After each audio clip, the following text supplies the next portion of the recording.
Biden जो Biden पहुंच रहे हैं भारत मंडपम और कुछ ही देर में प्रधानमंत्री नरेंद्र मोदी के सामने होंगे।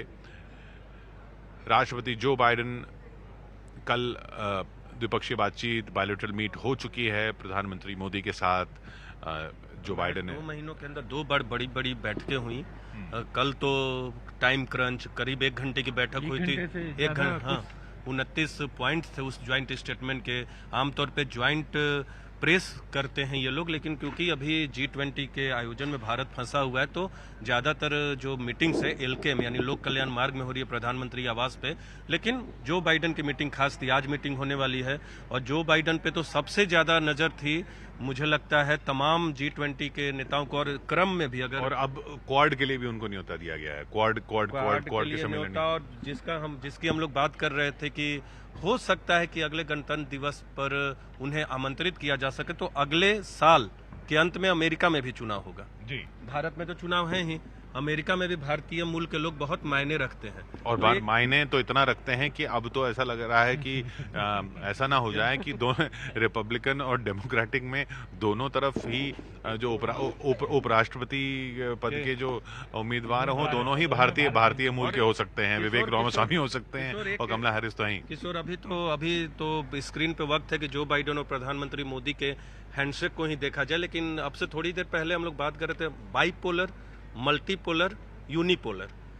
बाइपोलर वर्ल्ड था कोल्ड वॉर के दौरान, फिर बीच में लगा कि यूनिपोलर सिंगल यानी यूनिपोलर गया, अमेरिका की ताकत बढ़ी। ये देखिए इधर ये राष्ट्रपति जो बाइडन और प्रधानमंत्री मोदी की मुलाकात कुछ वक्त पहले भी। लास्ट अतिथि होंगे जो आए हैं और क्रम में भी अल्फाबेटिकल में भी US का अंतिम होता है। तो मुझे लगता है कि ये देखिए बताते हुए कोणार्क के बारे में ये खास तस्वीर किशोर, इसे खास तौर पे देखा जाएगा। अब इसको मीडिया में वायरल होगा। प्रधानमंत्री नरेंद्र मोदी बकायदा समझा रहे हैं, उन्हें बता रहे हैं उसके पीछे का भावार्थ, उसके पीछे क्या मतलब है, क्या सोच है। वो पूरा प्रधानमंत्री इस समय जो बाइडन को समझाते हुए आप में यह हकीकत है कि कोणार्क का ये सूर्य मंदिर जो है वो दुनिया की ऐसी धरोहर है जो अपने आप में एक मिसाल है कि उस वक्त भारत में क्या हो रहा था।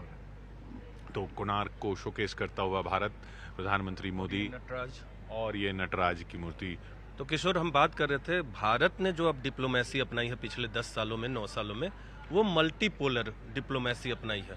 वो यूनिपोलर नहीं चाहता, वो बाइपोलर नहीं चाहता। और जो सबसे बड़ा फर्क जिसकी हम बात करें, जो नॉन अलाइंड तो भारत पहले से रहा था। पहले 2 धड़े थे, जो कम्युनिस्ट धड़ा था सोवियत रूस का और एक पश्चिमी देशों का धड़ा लेकिन था। अब कहता है कि हम सबके साथ रहेंगे। हाँ, पहले हम किसी के साथ नहीं थे, अब हम सबके साथ और हैं। क्यों एक ही, वो कहता है कि एक ध्रुवीय या द्विध्रुवीय क्यों हो, मल्टी ध्रुव हो। और दूसरी चीज और उससे न सिर्फ आप ये एक तरह से भारत जो है वो ब्रिज बन रहा है। भारत जो है एक सेतु है पश्चिमी देशों। अब जैसे ये अगर रूस यूक्रेन वॉर की बात करें, उसमें भी भारत एक सेतु है पश्चिमी देशों और रूस के बीच, या चीन के साथ अगर कोई वो, या जो ग्लोबल साउथ और इसकी बात होती है उसमें अफ्रीकी देशों के लिए अफ्रीकी यूनियन को शामिल करना, तो भारत एक सेतु का काम कर रहा है। भारत इस जो पूरा जो थीम है, जो मोटो है, वन अर्थ वन